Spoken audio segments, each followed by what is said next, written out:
ربنا إنك من تدخل النار فقد أخزيته وما للظالمين من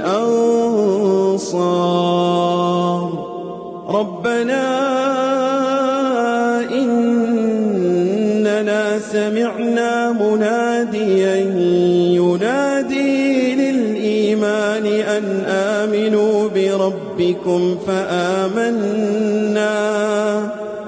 ربنا فاغفر لنا ذنوبنا وكفر عنا سيئاتنا وتوفنا مع الأبرار